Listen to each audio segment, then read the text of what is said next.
Chapter 11.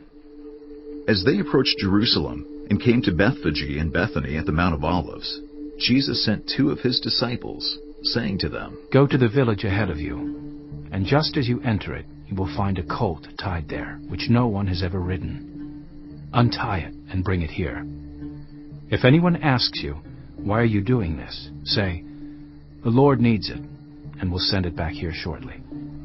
They went and found a colt outside in the street, tied at a doorway. As they untied it, some people standing there asked, "What are you doing, untying that colt?" They answered as Jesus had told them to, and the people let them go. When they brought the colt to Jesus and threw their cloaks over it, he sat on it. Many people spread their cloaks on the road, while others spread branches they had cut in the fields. Those who went ahead and those who followed shouted, "Hosanna! Blessed is he who comes in the name of the Lord! Blessed is the coming kingdom of our father David! Hosanna in the highest heaven!" Jesus entered Jerusalem and went into the temple courts. He looked around at everything, but since it was already late, he went out to Bethany with the 12. The next day, as they were leaving Bethany, Jesus was hungry. Seeing in the distance a fig tree and leaf, he went to find out if it had any fruit.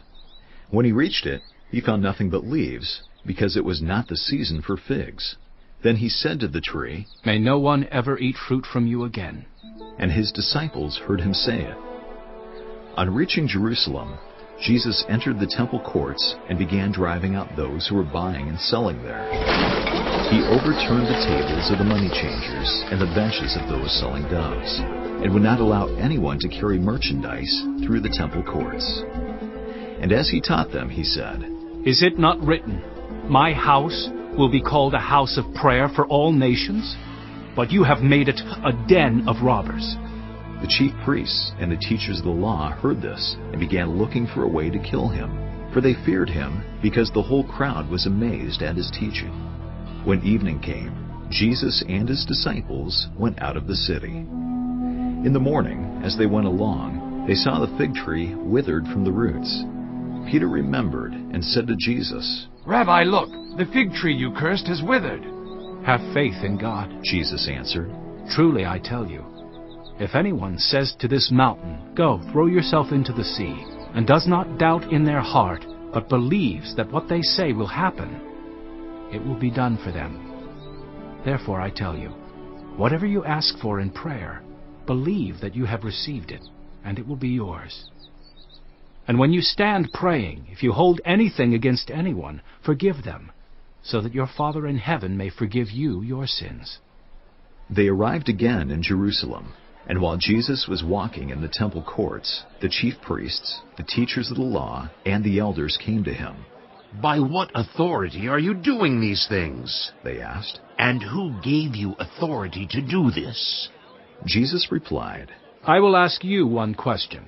Answer me, and I will tell you by what authority I am doing these things. John's baptism, was it from heaven or of human origin? Tell me." They discussed it among themselves and said, "If we say, 'From heaven,' he will ask, 'Then why didn't you believe him?' But if we say, 'Of human origin,'" They feared the people, for everyone held that John really was a prophet. So they answered Jesus. "We don't know." Jesus said, "Neither will I tell you by what authority I am doing these things.